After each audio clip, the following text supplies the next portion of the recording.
I think that this is deep. Welcome to the Empower Hour. We bring power to the people because the people have the power. This squad's going to entertain, enlighten, and empower y'all. I'm Queen Kaya, joined by Pharaoh Hammond Freeman and Gina the Great. But before we do anything else, like always, we're going to bless this show and our kings and queens listening. Blessed melanated rising, my people. I hope you're having an exceptional day. I am so grateful to life. I'm grateful to God, our creator, and I'm grateful to the ancestors for making it possible for us to be able to be on here this morning. And as that today's show, let it be educational for those who are listening. Let it be entertaining for those who are listening. And most importantly, let it be empowering to all our listeners. And I'm just sending out the spirit of love, light, unity, health, positivity. I feel like I want to send out more. Let me see. Patience, yes. Hotep, amen, and Ashe. Yes. That is the energy. Grand Rising, Gina the Great. Grand Rising. I had to ask for a little patience to put into that because let me just get right into how my week's gone. Mm-hmm. I thought you were trying to rush the Lord, but okay, go ahead. No, never that. The energy. Always on time. Takes Always time. on time. Okay, got you. Yeah, all day. Because since last week, I'm sure you guys noticed a bit throughout the recording, there's a lot of clearing of the throat and stuff like that. So I've been going through a little bit of stress in the last few weeks. Talk about it. And it's been manifesting physically in my body, and so there was a lot of acid reflux, a lot of situations like that, and created a post-nasal drip now at this point. Wow. Yeah. Sweet, I thought it was COVID. Good, I'm glad. Go ahead, it's not COVID. No, awesome. it's not. No, it's not COVID. Not to say that I'd rather it be, but it's been quite annoying. So, like, I'm on antacids right now, and so, let me just let y'all know it's a lot better, but there's still a lot of post-nasal drip, so there will be clearing of the throat. That'll be my guess for today's show. Because so, okay, well, can you kind of talk about it? What's creating the stress? All right. Well, there's some that I can and some that I can't talk about. But the stuff that I can talk about is, it's partially good things at the end of the day. But anyone who's gone through any types of renovations know the stress that comes around there. So, like, I'm out of my house, guys. I'm kicked out of my house. Boy. Because I only have one bathroom and I'm renovating the bathroom. Oh, God. And I said, look, as long as you get the toilet set, once you get that toilet, I'll come back in my house. I don't care. I do toilet, you know what I mean? Bucket bed all day. How you mean? Shout out to bucket beds. But you can't be in a house without a toilet. You know what I mean? Mind you, bucket bed only works in warm climates, I find, because cold bucket bed is. No, but I'm in my house. I could boil some water. What are you true talking about? and turn on the heat in the bathroom. Right. 100%. Well, I won't even be able to bucket bed in the bathroom. It's got to be bird bath in the kitchen. Anyway, whatever it is. Yeah, sorry. Whatever it is. So anyway, so there's the stress of those renos, not being in my space in my home, so living out of a bag and going back to my mom's place. Shout out Janine. Sorry. Do you know what it's like going back to your parents' house after 10 years? Yeah. No, I don't, but damn. And I never left, but go ahead. But it's the different routines. You know, when I wake up in the morning, it's nice and quiet in my house. That's not the case. That's not the case at all. Wow. And my mom has this thing, right? So her alarm goes off in the morning at 6 o'clock in the morning. I never wake up at that time. Wow. But it goes off at 6 o'clock in the morning and she doesn't hear it.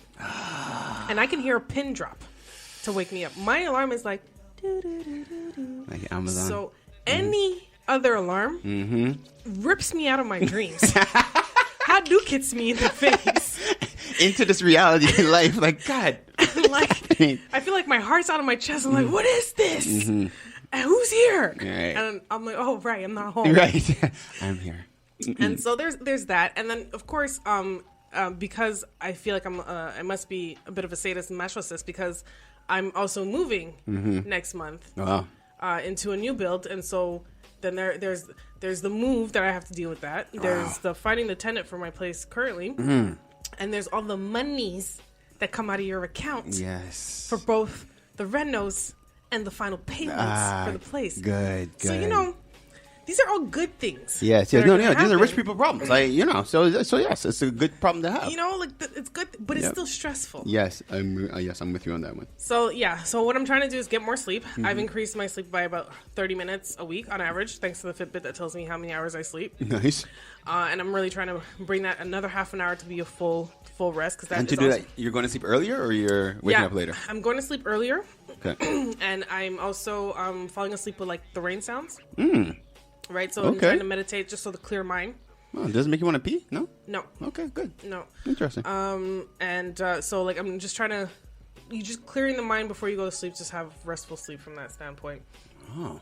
So I'm doing a little bit of that, and also just protecting my peace. So the other part that I'm not going to talk about is where I'm just like, all right, well, we're just going to have to do some rearrangements of life and how you deal with certain people so that you can protect your peace. And, it's harder in some instances than others, but I'm going to do what I got to do there. Yeah, I commend you on that. I had forgotten that I wanted a weekly update on your boyfriend, but... First of all, I have no boyfriend. Well, I don't know, because you mentioned on the radio a couple of weeks ago that you're dating and it's going really well. Yeah, I'm dating. Yeah, I know, and you said it went really well, so I thought every week I'm really excited. I put it in my notes that I wanted updates. Just scratch it out, because right now I don't have time. Okay, you're busy. Yeah, sorry guys, no update, and then there probably won't be any updates for the upcoming weeks. Oh. I got other things that I'm doing. So it didn't go that well. Okay, we'll talk about off here.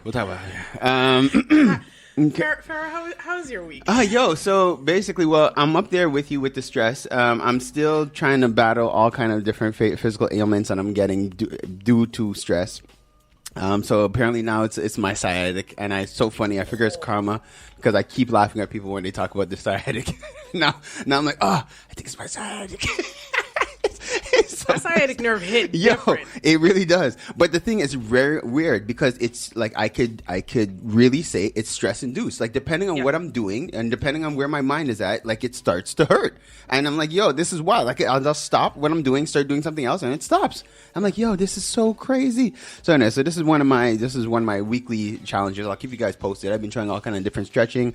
Next week I'm going to go check out actually a new member of the OFC who is a not chiro. Is it chiropractor? Osteo. Thank you. Yeah. So I'm going to check him out next week. I'll keep you guys posted on how that goes. But fingers crossed. Aside from that, cool things coming up. I'm really excited. My 18-year-old or 17-year-old is about to celebrate his Black Mitzvah, and I'm really looking forward to that. It's going to be great. I'm sorry, I thought Black Mitzvah was at 13. There's multiple. Oh yeah. Well, of course, especially when you create the Black Mitzvah, we could actually pretty much have it whenever we want. That's the awesome part about it. You're right. Yeah, that's these are the things, guys. Again, if you're listening right now, my encouragement to everybody is just be originators of stuff. So for the people, yes. Can you explain what a Black Mitzvah is? Definitely. So basically, everybody knows the term of a bat mitzvah or a bar mitzvah, where it's like a coming of age. So we basically took the term, I think we took it from Tiffany Haddish, who had her own Black Mitzvah. I think she had a special on Netflix. And I was like, this is a great idea. But then we took it next level. And then we started our own coming of age for the young boy. Well, right. We started with young boys in the community. And I'm coming to realize that actually we need to do it for the young girls too. Right? The young girls. Yeah, definitely young girls in the community. But it's a coming of age where we make it a point to... one, we have the youth read a book, the Secrets of a Millionaire Mind.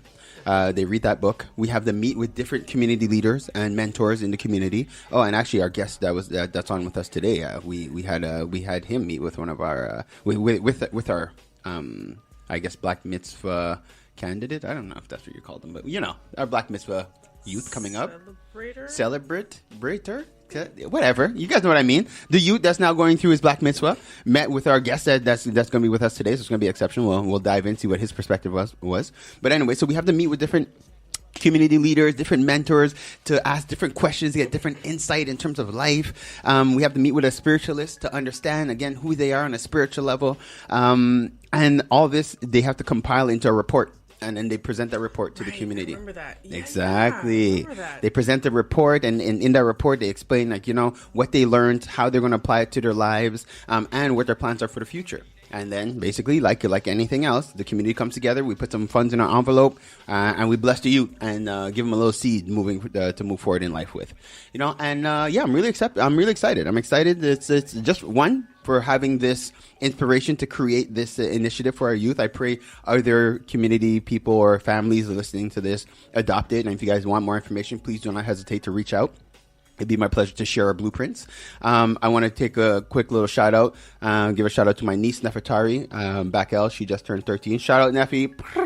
That's my gunshot for today. Should she be your first black mitzvah female? Right. I'm thinking, well, technically her birthday passed, but because we make up the rules, technically it might not matter. But I gotta talk, because it's one thing. She's my niece. It's not something you want to impose on a parent or whatever be the case. So I have to speak to the parent. I have to speak to her as well, see if she's interested. But I would love it. If not, then for sure it's gonna be phenomenal. Right? My daughter. True. She's coming up in 2 years. She's actually one more. She's 12 this year, eh? Lord have mercy.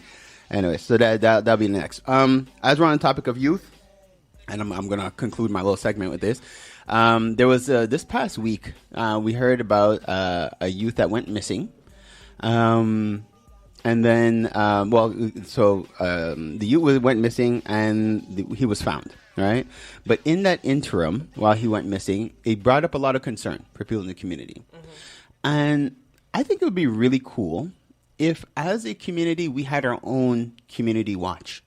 Where amongst the community, almost like we have our own internal Amber Alert kind of thing. Because apparently what I came to understand while we were finding out more about this situation is that the police don't really get involved until the person has been missing for 24 hours. This is what I'm coming to understand. So yeah, but I think the Amber Alerts, I think they send out Amber Alerts if you have information about so when we get those and you see it says, okay, it's children this that and age in a car wearing this, right, and they know of a person that they're suspecting, right. I think that's what gets into the Amber Alert itself. Other than that, there are probably many other cases of all types of different youths that go missing that we don't hear about, and now we're relying on social media to have to find out about it. And that's crazy. It. And so the ideal, and you're absolutely right with that, the ideal would be if as a collective, when something like this happens, if we had our own stream, our own hotline, and not to knock social media, because social media does work, but it would be awesome if it was an organized effort where it's okay, this information came down the pipeline and we're all on alert and we're all looking out for each other and we're all looking out for our youth and stuff like that. I think it's something that it's these are little, I say little things, but they can have a huge impact just in terms of peace of mind also as a parent to know that you're part of this type of collective. Well, back in the 80s and 90s when we were younger, I remember them setting up that whole neighborhood watch, and it was about neighbors paying attention to what's going on in the streets. Yeah. Now we need to digitize that. Yeah, exactly. Right? We're in a new era, and we need to figure out how to bring that into the 2022. So facts. So I told myself I would bring it up today because I think it would be just to start the conversation, to plant the seeds in the minds of parents. And if it's something you guys are interested in, you want to deep dive in, reach out to the OFC because it's something we're looking to develop right now. We're working on setting up a youth group. Remember back going to church, we had youth Fridays. Yes, Bible studies for exactly. Thank you. Mine is the Bible study part, but we're thinking about just getting there's nothing about the Bible for those who are in it. I'm all for that too. But it's just that this is not the objective. This is really to create this space again for youth to get together, to start to get to know each other, and even as us as parents to see some of these other youth in the community. You know what I mean? Just to be able to plant these seeds, because it's just, I don't know. I just find that as we're growing and we're getting busier and time is flying by and we're all getting distracted, we're losing that sense of community and that sense of connectedness. Well, especially with the pandemic, I think not only the youth have lost it, but we as a people, even we who grew up in the days of going outside and playing in the park, I don't even know how to communicate with people anymore. And I'm oh, you want to meet in person? You want to just link up on a Zoom? Right. Thing? A FaceTime thing? But speaking of, I went out to dinner on Saturday. Everybody was outside. No. Right. No. It's like they couldn't wait to get free. Yo, so because y'all know, right? So Saturday, the rules were out the window. Okay, I wasn't aware, but thank you. No more capacities, no more Vax Pass, no more clubs are open, bars are open, karaoke. Y'all can sing again, y'all can dance again. Bless, okay, good stuff. So I was having a celebratory dinner because my friend's trying a new job. Nice. And I'm like, okay, so I go, hi, can I get a reservation now that everyone can eat in restaurants again? Yeah, sure. So we have 5:45 or 8:45. I'm like, so... Oh. When I want to eat at a normal hour, that's not available. Early or late, my friend. Right. So took the 8:45. Yeah, of course. Grown people shit, right? When I got there, circled the block a couple of times for some parking, obviously. Should take the metro? No, never. Sorry. Whoops. No, there's nothing wrong with the metro. It's just that 8:45 on a Saturday, I'm not doing it. Facts. And then so every restaurant I seen packed to capacity, which is nice. So I'm like, life's getting back. Yeah. But what I did see too in the restaurant, my girl, one patron was there with a spaghetti strap dress, about mid-thigh long. I was just like, is this summer? I was like, wait, spaghetti strap? Because you skipped the spring dress. You went straight to the... I was like, turning okay, up. we outside. She's turning up, exactly. And then I got flashbacks to my youth because then there's people waiting for a line up for the club with no jackets. You know when you left the jackets in the car? People are still doing that? Yeah, but you know what? I started saying that too. I was like, yo, you know what though? When I was 19 and that $2 check-in meant a dwank. Stop I went to spend the money on a dwank. You left the jacket in the car, but you know what I didn't do? Lines. Never waited for the line. That's facts. So you just walked through. And then the other creme de la creme that I saw, girl had this strappy heel sandal. I'm like, but it's real snow out here and ice. Yo. So it was quite the revelation. We should just applaud those heroes. I don't know. We just want to be out just doing the most. That's your shout out to them. You better than me. Yo, facts. But as you just said, so they're going out, they're turning up, they're spending money. As you guys know, this is Money Making March. So we're talking all kind of money this month. Yep. So last week what did we talk to last week, Gina? We spoke about crypto. Oh my gosh, did we ever get all kind of good positive reviews? Big shout out to Matthew for crypto last week. This week we're talking real estate. Guys, again, I'm going to say you're welcome in advance. No, you know me. I just figure it's just this type of information, guys. Like you can't. Well, technically you could pay for it, but it's a lot of money. It's very expensive for the information you're going to learn today. So make sure you have your paper and pen. We have an exceptional guest in studio with us today who's going to enlighten us, educate us, inspire us, and get us excited about investing. Investing in real estate, collectively investing. Just, we're going to learn all kind of different things. We're going to ask tons of questions so that you guys can be educated. So before we dive in with our guest, we'll take a quick moment and dive into our break, and we'll be back. Let's take a quick positive cause just to shout out our homegirls, Kemba and Andrea from Keen Real Estate Group. Whenever you're thinking real estate, whenever you're thinking investments, whenever you're thinking about planning for the long term, think Keen Real Estate Group. They're generating wealth for generations. KeenGroup.ca. If your goal is to purchase a car and to make the process as simple as possible, just get a car broker, guys. You just get a car broker. Big shout out to our homeboy, Hamsdale Jacques, the owner of HJCourtierAuto.com. That's HJCourtierAuto.com. If you're a small to medium-sized business and you're getting started and you're ready to go to that next level, what do you need? You need a phone line and you need a website. Think Mainstream Digicom. They got all your telecommunication needs checked. MainstreamDigicom.com. You're trying to get out on the web. You're trying to understand how to navigate through ads. Check out JavaLogix for all your marketing, your digital marketing. Where would we be without Preston? I don't even know. Check out JavaLogix. I give thanks to Preston for what he's done for the OFC. The amount of positive reviews we've gotten from all his referrals, we're proud to stand behind his work. Check out JavaLogix.com. No, it's not just because he's my brother. It's because you can't talk hip-hop in Montreal without saying M-City Solo. Guys, check out his latest project, In My Fields, available on mcitysolo.com. If it's not one of the hardest new EPs to hit Montreal, come and let me know. You already know. It's your boy, Pharaoh, bigging up, mcitysolo.com. Keeping the culture alive. I gotta give thanks to West Can Folk Performing Company. For the last 40 years plus, they've been promoting our culture through song, drum, and dance, educating youth, the children, the seniors. Just check them out, westcanfolk.com. Girl, what are you cooking? My curry chicken. Ooh, you're burning it. Oh, gosh, it looks so... It's okay, girl. You need the Curry House. They have the best Caribbean food in town. 2 locations in Montreal, West Island, and Côte-de-Neige. For more information, follow Caribbean Curry House, MTL. Don't forget to mention the Empower Hour for your 10% discount. So, who placed in the order? Me. DeVito, WizKid, Burna Boy.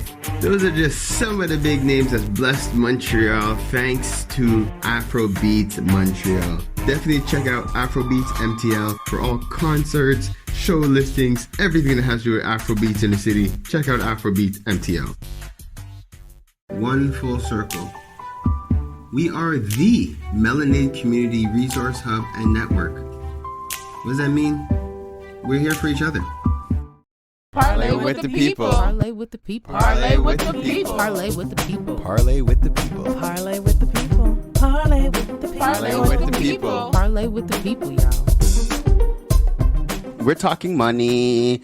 So, Gina, we're talking real estate. First of all, Gina, what do you know about real estate? How's your real estate game and what's happening on your side? Listen, mine is a constant learning. 10 years ago, I purchased my first condo. Mm-hmm. And boy, if I knew then what I know now, it would have been a hell of a lot easier. Okay. Mm-hmm. But learning curves, and it's great. And one thing I want to say too is that once upon a time, I used to think that, if you have the money to pay the rent, why don't you just take that same money and pay it on a mortgage? Mm-hmm. Not that simple, Gina. Okay. When you're young, ignorance is bliss. You're right, ignorance facts. is really, really bliss. Because then when you realize that you have, municipal and school taxes, welcome taxes, cost of ownership. Just like that, you're owner, you pay more. Cost of ownership. Yeah, no. It's not the same thing. Facts. So, I remember talking to one of my colleagues back in the day. I was just like, why don't you just buy? She's just like, I can't afford to buy. I was like, well, you're paying rent. You can afford to buy. No, dummy. It's not that simple. It takes preparation. It takes all of these things. And hey, thank God I went through it, and it's good, and it's been good since. But it's important to know what you want, what you can put up with. Condos means that you're multiple owners. A house means like there's a whole lot more that you are responsible for on your own, or you and the unit you're in. Multiplexes is a whole other thing, and then commercial is a whole other thing too. And there's so much out there for it. And I'm glad I did what I did. I bought it for just like me living in purposes at that time. And it took about 10 years because we talk about investments, and I've always looked at like, no, I want the investments that give me that quick money back now. Right, yeah. Because every time I heard about investing in real estate, I'm like, okay, but that's the money that you're getting in like 10, 15, 20, 25 years from now. I'm like, that's not going to make me eat right now. Right. That was a little short-sighted. Yeah. But luckily, because I made this purchase with different intentions, now I'm able to go back into that, like we're ready to really invest into the real estate and have that generational wealth. Because you don't think about generational wealth when you're in your 20s. Yep. And that's 20s, a setback for a lot of us. Yeah. Gina, well said. What you know about it? Yeah, not much, guys. So let me just tell you guys. So I've had a cool experience. My wife and I, like a little bit after we got married, can't really remember exactly now. How long have we been married now? 15 years or so. Somewhere in between there, we bought a cottage. Except, and first, it was St. Clair-Coeur-de-Murmur. Who? St. Clair-Coeur-de-Murmur. Far. I'm like, what area was that in? I didn't even know. Like, that's not where I live. But anyway, so the point is it was far, right? But the thing is, it sets the investment. First of all, going through that process of being able to make the purchase and stuff like that, like you just said, it was a learning experience, right, for us. But the joy of what we did is it's like having that asset was huge. Not to mention that our property, like we have about a half an acre, right? So we have a lot of land, like we have space, right? Compared to like when you go to people's houses in the city, no one has that kind of space.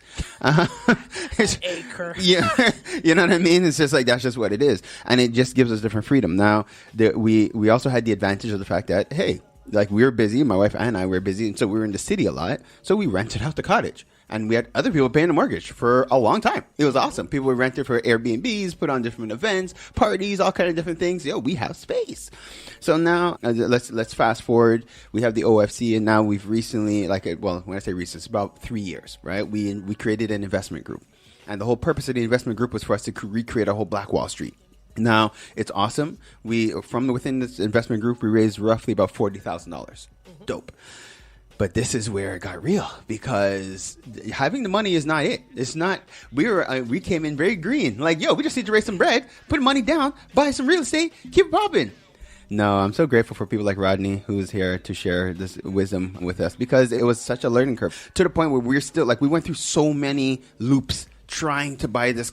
We went through trying to buy different things, commercial buildings, to come to understand the reality of buying a commercial building as a collective. There's just all kind of different realities that come into play. Then while we're going through this whole adventure, COVID hit. So then the investment, now mind you, I got to give thanks to life, because some of the investments we were making were contingent on space. Like when we were buying a hall, that was our first investment, was a hall. Boy, would we ever lost all kind of funds, because we couldn't do anything with the hall. So I'm grateful to that.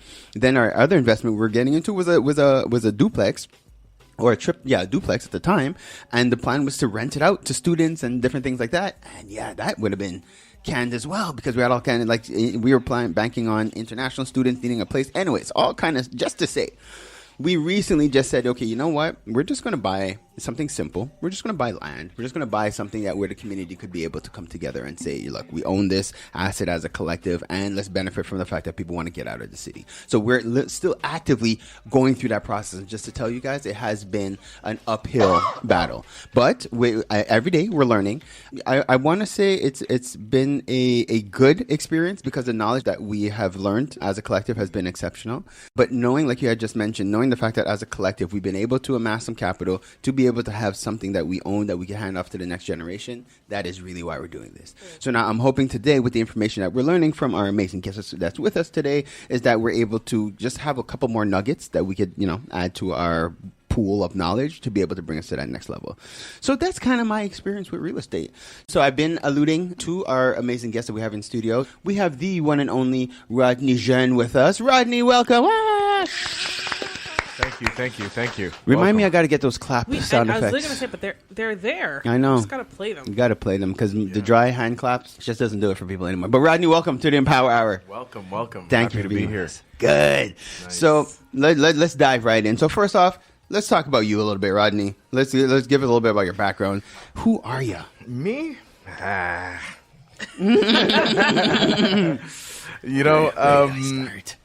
Where do I start? I mean, I have a story that connects to a lot of people in our generation. Mm-hmm. My parents were born in Haiti. I'm born and raised in Montreal North.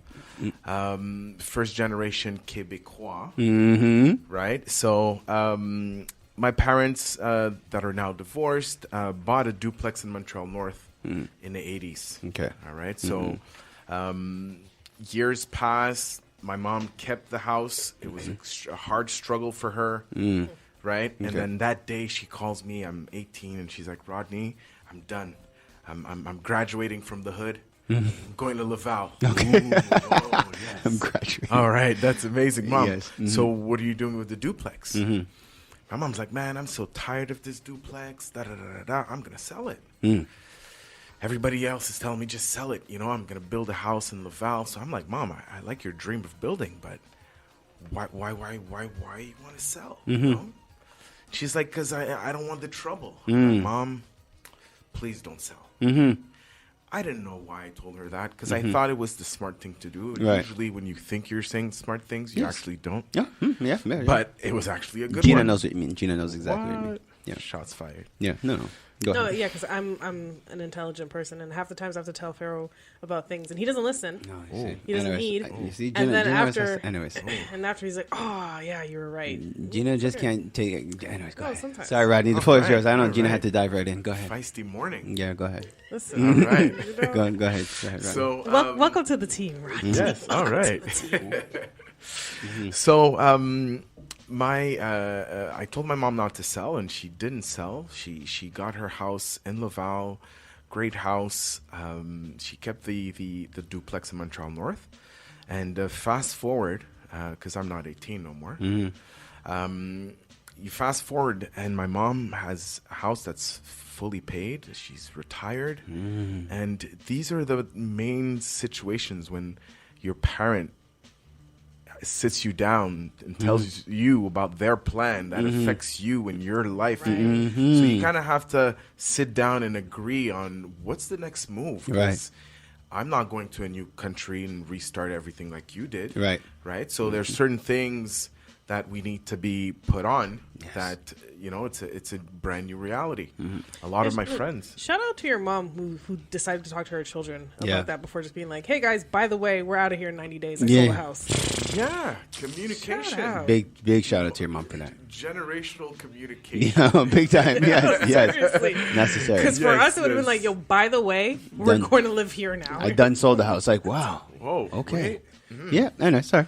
Yeah, shout out to my mom. Shout out. Facts. Yeah. Yo. So, and she told me, well, you know what, Rodney, you have a daughter, right? My first grandkid. So, you know, I want to give you some money to help you buy a house. So I'm like, man, Mom, this is dope. Then you're looking at the market and you're like, whoa, it's not that dope. It's not that dope. I didn't think I thought my money was gonna stretch longer. No.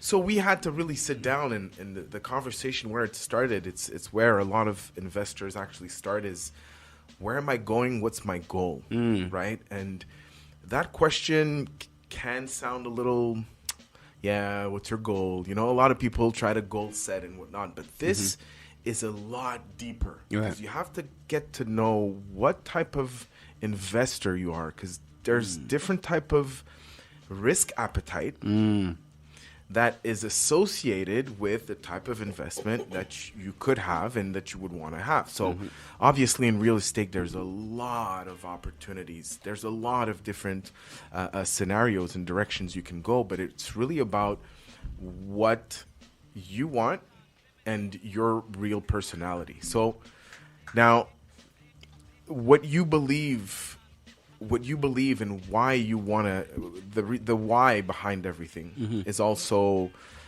extremely, extremely important. So for me, just saying, hey, I want to set my mom, make sure she's good. Yeah, that's not enough.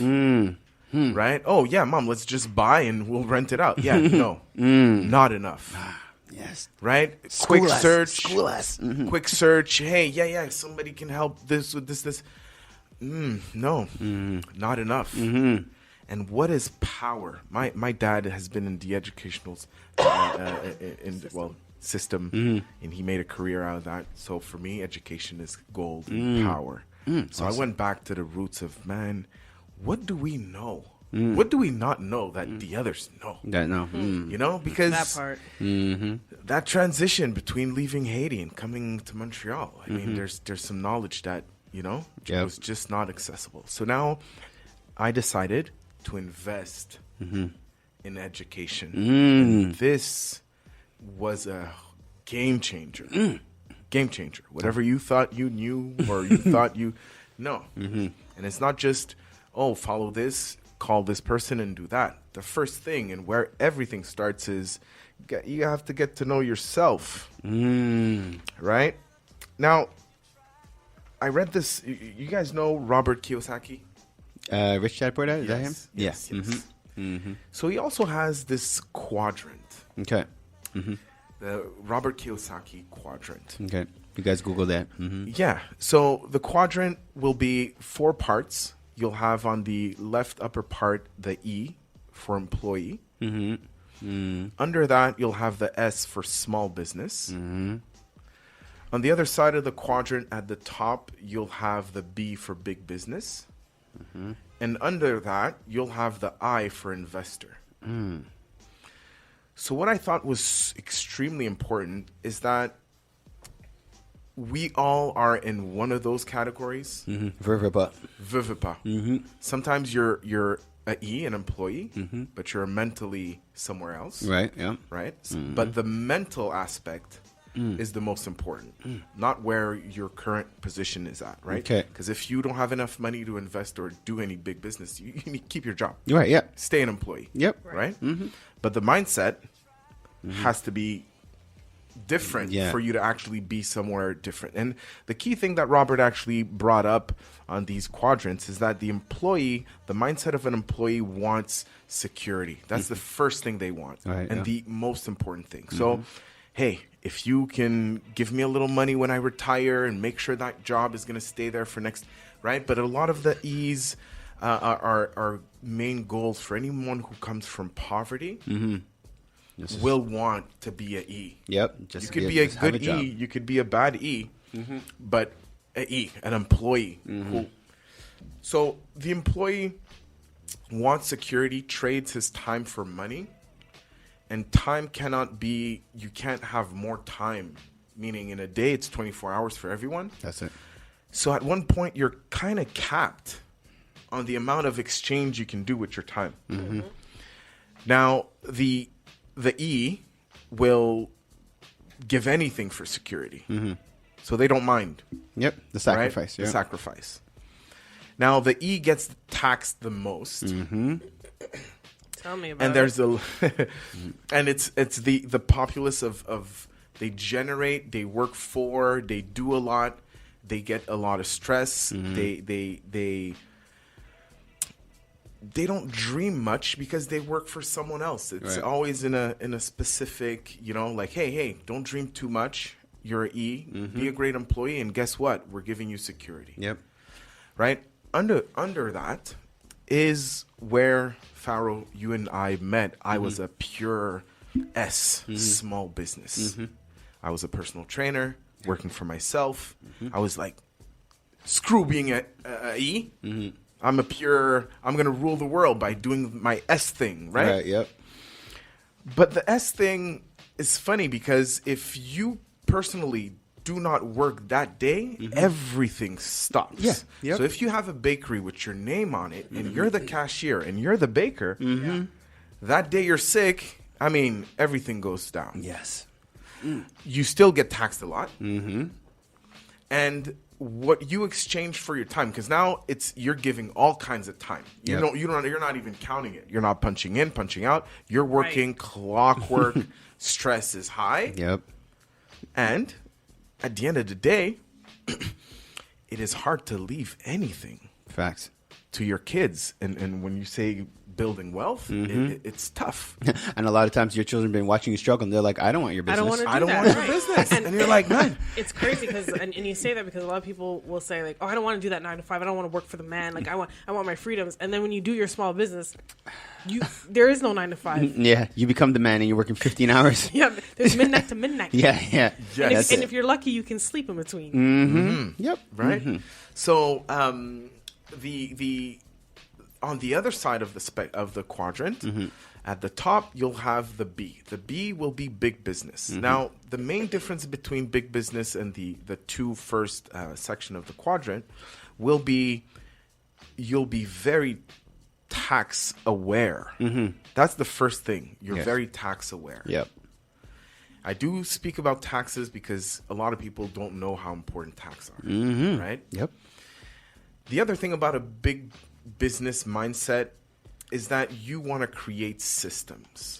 Yes. Now, a system is something that can run without you. Yep. You value your time so much, you're almost a little lazy in a sense where I don't want to do the work. And I think you're smart. I know. It's like, you say lazy, I'm like, Sounds like Lazy that's that work smarter. You're right, not harder. right? Yes, please. Yes. You know what I mean? Because building systems is not easy. I can tell you, I'm in this world right now.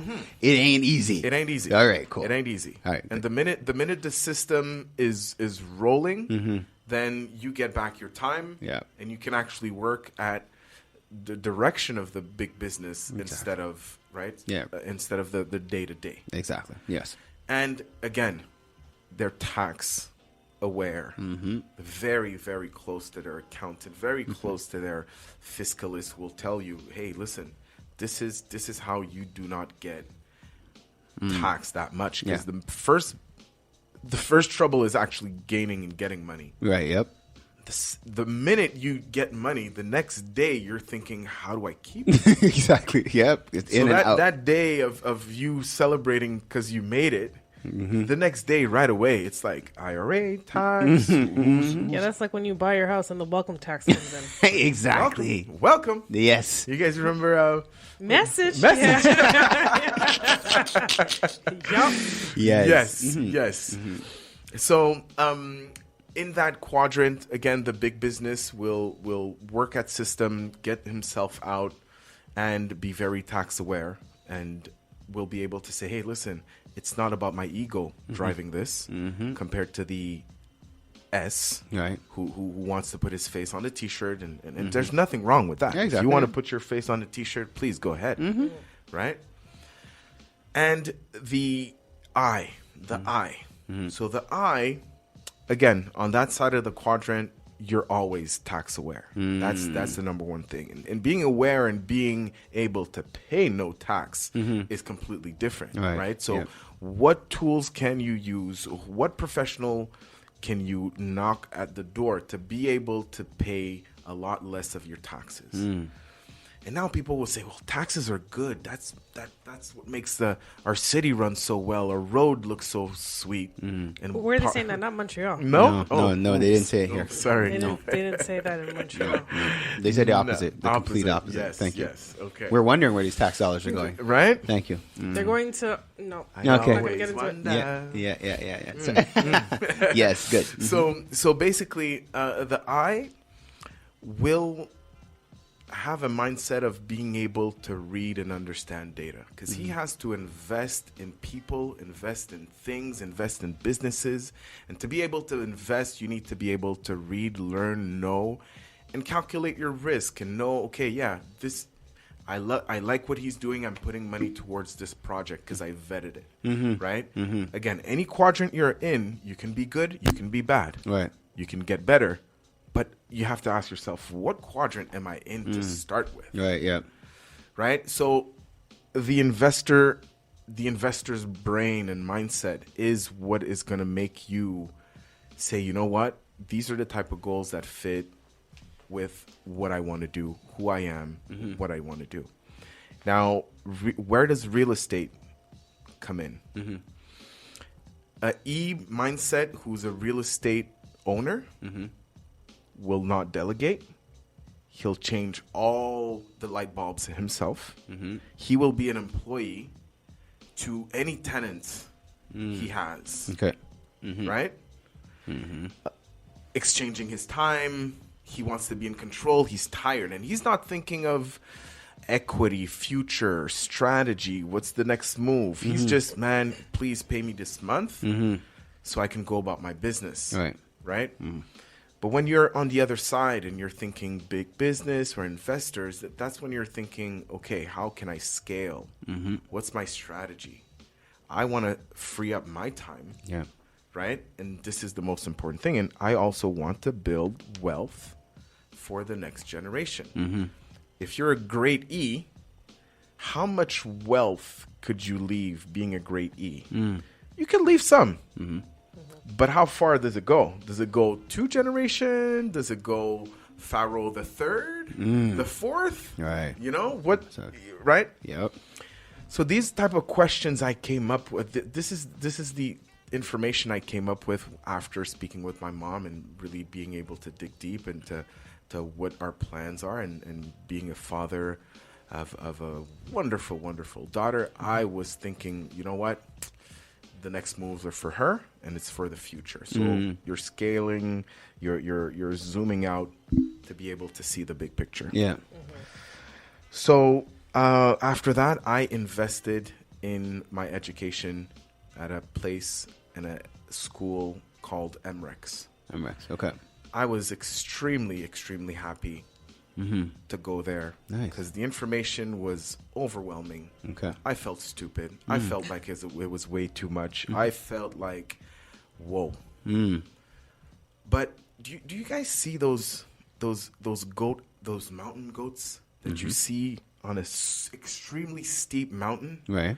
That are just like climbing, and they look so confident, like they're not going to slip, and they're just like climbing up and working. And there's something empowering being around a lot of other people that are, you think what they're doing is super dangerous. Like, man, how much did you put? How much did you borrow? What? What if?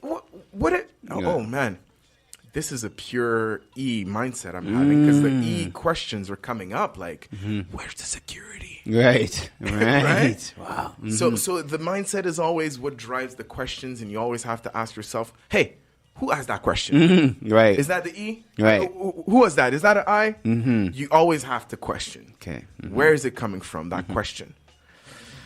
After that, I mean, MREX taught me so much in terms of numbers, analyzing, meeting people, networking, knocking at the right door, understanding that you're not alone.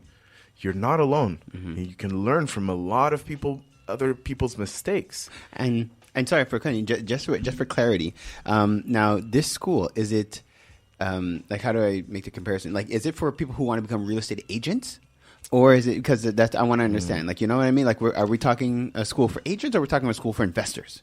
This is a school for investors, specifically multi-family investors. Nice. Okay. See, I didn't even know that existed. Right. That's just to tell that you. Part. It's That's like, what I love. And like, there's all these institutions that you do, and then you're just like, oh no, there's something, like, you think about what type of business that possibly is when they create an institution. That's what I'm saying. Teach you about that specifically. Right. Rodney, thank you. Go ahead. Hey, no. Right. So the main difference, because as an investor, you might want to be, you might not be able to start in multifamily, right? But it's, how do you get in? Right. Once you're in, you're in. How do you get in is the main thing. So what do you want to do? Do you want to say, hey, listen, I will continue paying my condo until this, and I hear I need a lot of money. I don't have the information. So you shy away from actually knocking at the door and asking, what can I do to actually come in here? Instead of just from far saying, hey, this looks complicated. I might not have the money or the knowledge, so I'm just going to do what I do and stay with my security. And hope for the best, fingers crossed. And hope for the best, right? So once you knock on the door and you notice, you're like, man, there's a lot of people that started where I started at different positions that are able to come in. And I'm so happy I know now I have some type of blueprint and information to know how to actually jump into multifamily. All right. Now, the main difference between residential and commercial. Now, you learn about risk and risk factor and calculating risk, because the I mindset will calculate risk. Everything is, if you can put a number to risk, then the investor's super happy because he can calculate, this is risky, this, where am I putting my money, and what's the return and the future, what it looks like. Now, the residential, a lot of people will tell you residential is a lot riskier, because if ever you have a duplex, and when I say residential, is fourplex and down. I was about to ask, like, when does it become commercial? And because when you say commercial in my head, I'm just like, okay, so are we talking about depanneurs and shops and stuff? Okay, yes. Good to clarify that anything 5 and up is considered at the bank commercial. So whatever residential broker you spoke to, you're going to a different section of the bank, and the next door, where they do everything differently. Yep. Right? So how to transition from one side to another is great. Or you can actually not have nothing and still knock at the commercial just to learn, and then go back and say, okay, this is what I need to do. Yep. Now, the residential will be considered a lot riskier, simply because if ever you have a triplex and one person doesn't pay you, it's 1/3 of your mortgage that doesn't come in. You are almost forced into being a E, because the property doesn't generate enough money to get you a little further than your investment. And when I say further, you have, there's a lot of management. A lot of the stories we hear about real estate will be around the management, managing people, right? Something breaks, they call you, issues popping up. You're so close to your investment, you're the one being an E, having to do certain things. Yep. When you jump into the commercial and you have enough generating assets, then you hire a manager, property manager. Yeah. Right. And whenever there's a shout out to Queen right here who actually told me this before, when there's enough work for a new position to be created, think about not doing the job, because it's a whole new job on its own. Exactly. Yeah. Right. So you have to respect the job flow, the work that it creates, and ask yourself, hey, do I want to be an E? Is it okay for me to start being an E and then transfer and trying to get enough money to pay off a manager to actually manage the property? Right. So now when you're looking at the risk calculation and the residential, it's a lot riskier, and you grow slower. Okay. Right. But it's still a very good trampoline to jump in to a lot of things. Right. So the commercial side, what's super interesting is that the risk is reduced by the amount of people that you have. So if one person on a sixplex doesn't pay, then it's 1/6 that doesn't pay. And most likely the extra of all the other 5 rents coming in will cover part or fully the rent that's not coming in. So you're padded in a sense. And you know, and I'm sure this is where you're going. And I'm looking at the time, so I know we're going to have to fast track a little bit. I remember the first time I heard this was, I got to give a shout out to my boy Max at Scotiabank, because we're working on, you know, some type of seeing how we could work together. And one of the things he had mentioned to me, I think he was the first person to bring this to me, and then you were the second. Was the fact that in the eyes of the bank, when you are investing in these larger properties, they're not looking at you anymore. And that's a game changer for a lot of people within our community, unfortunately, because the fact that a lot of us, because of whatever mistakes we might have made coming up, our credit might not be the best.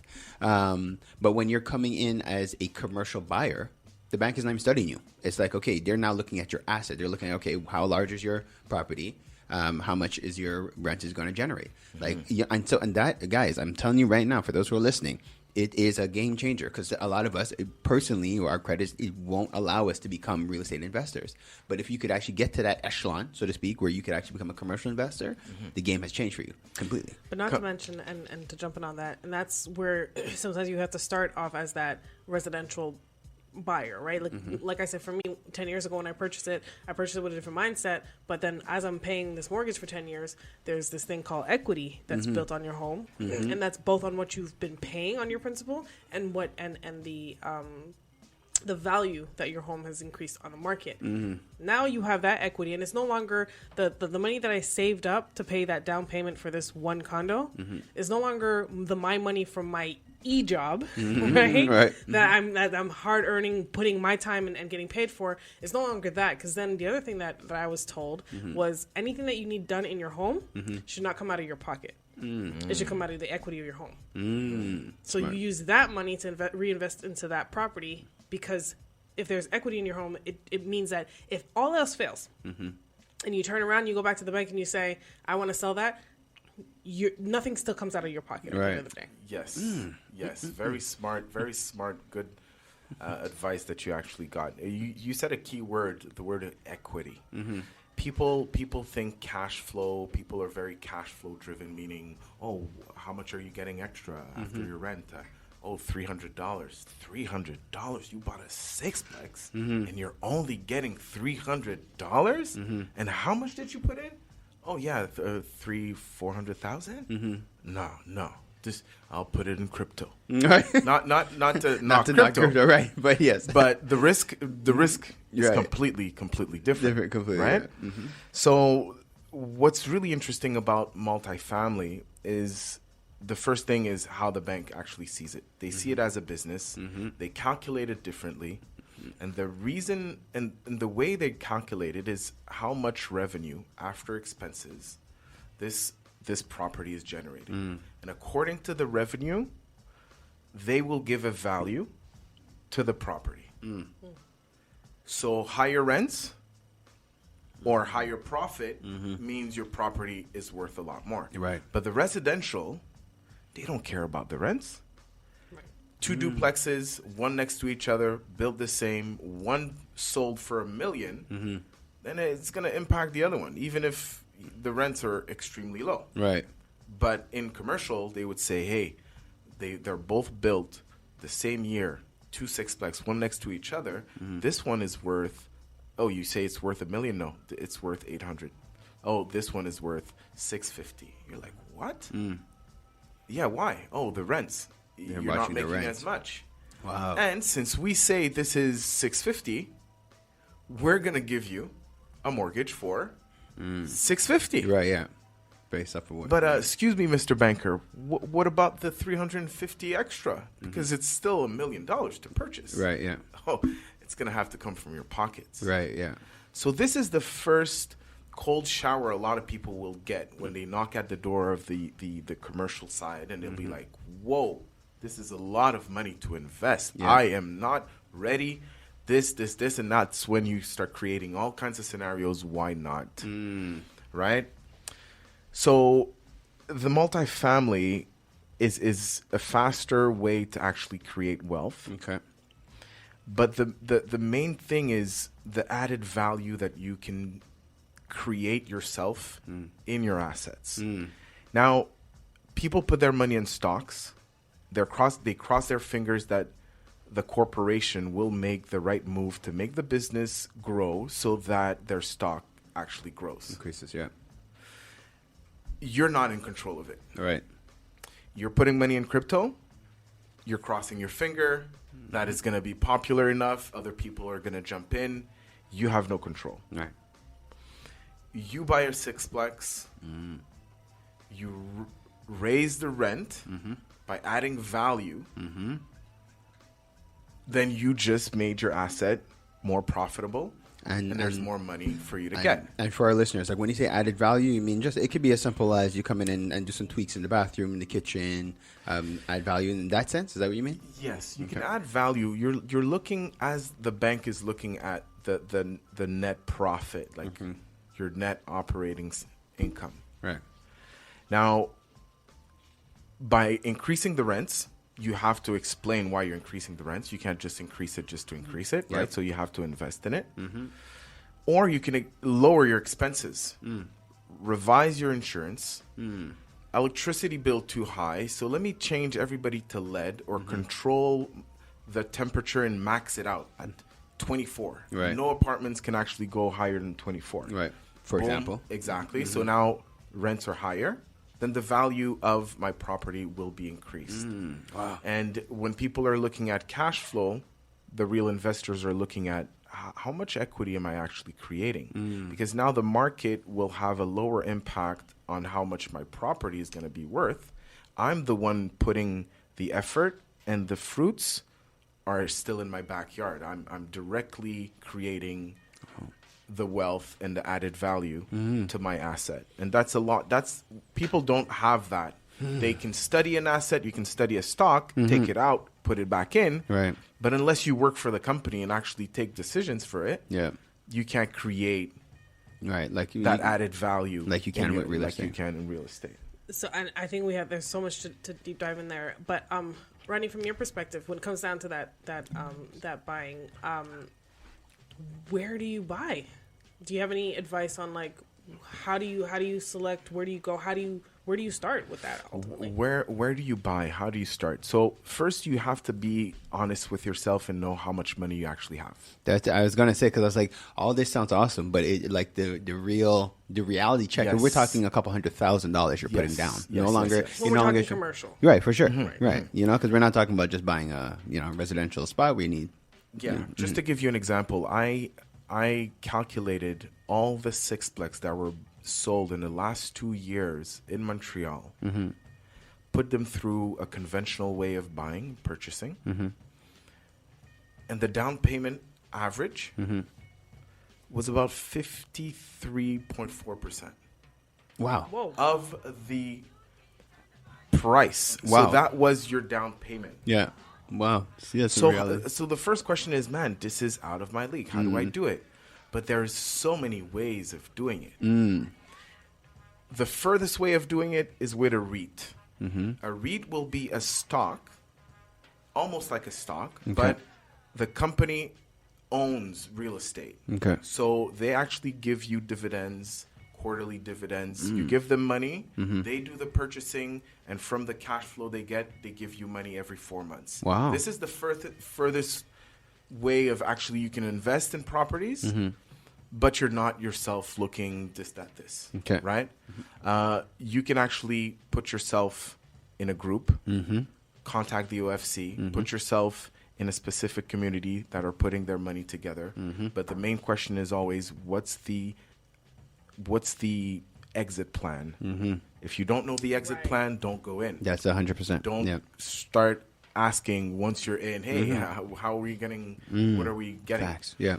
And the minute you understand that you can create your value, you can increase the value, you can also not look at the cash flow coming in, but the future equity created with what you're saying. So by raising $50 out of my sixplex on everybody in the sixplex, it's $300 added. All right. That $300 added for the bank can easily represent an added value of your property of $150,000 or $100. Right. Yeah. Right. So now you're thinking, oh, it's not just an extra $300. Exactly. The bank sees this as, whoa, my property is worth a lot more. Therefore, you can refinance and get a lot more and repeat with the money that you refinance, and not necessarily the cash flow that comes in. So if you're focused on the cash flow, that little money coming in, then you're looking at the wrong thing. Yeah, you're functioning like an S and E, maybe even a B. But you're not functioning like an investor. Yeah, you're not functioning like an investor. You're not on the B side. You're not on the B You're side. on the E and S side. E and S. Yes, True. yes. True. So the most important thing, really, to wrap it up, is get to know yourself, to know what type of investment fits your need and your risk appetite. The higher the risk, the higher the better, the more the biscuit, whatever the hell they say it, right? Yeah. So once you know yourself, then you get education. Get educated. You'll find other people that you're going to say, okay, well, I'm not alone no more. Exactly. Right? I can do this as a team. And once you have a good team around you, sky's the limit. Sky's the limit. Sky's the limit. You see, and I think for us it was important, especially in the times that we're in right now. Like I said, our gas prices are bananas. There's the cost of living is just going crazy. We wanted to bring nuggets to the community to plant some seeds, right? That would help the community to think differently, to see things differently. So from what I'm taking from this, there is a value in coming together with a collective of people who are on the I mentality. Yes. Where you guys could come together and say, you know what? Okay, I have 10,000 here, I have 20,000 here. Regardless, whatever, we could pool our capital together and raise the money that we need to buy our first sixplex, even if it's $500,000, for example. We pool that capital together and then we own our first sixplex. But then from when you do that, sky's the limit. Sky's the limit. You want smart money. You're right. Because raising money is one thing, but where is it being invested? Who's in control? Who's the main person controlling the whole thing is actually the most important thing. So the education has to come after. And it's not just, hey, I know someone with a lot of money. No, get educated first. Yeah. Get to know the risk profile of that investor. Does he want his money right away? Can he wait 5 years? If you're new, you tell people I'm new. It might take a little longer. Yeah. Right? Don't overpromise, under promise, over deliver. That type of approach. But there's so much to it. I want to uncover and so many nuggets. But again, go see MREX. They have a YouTube channel. You can contact the OFC if you need a community you can rely on, and try to get other professionals that have the bits and pieces of knowledge that you need. Well, what I'm excited to share, because you and I, we've spoken off air about basically the plans that we have for the community. So one, I'm very grateful to have you as a member of the club and for your willingness to be able to help us to head a collective investment project. Right. So now we have somebody within our community that we could actually rely on, who has the knowledge, who has the information, who's here to help us and to guide us. The value that is going to bring to the collective as a community is exceptional.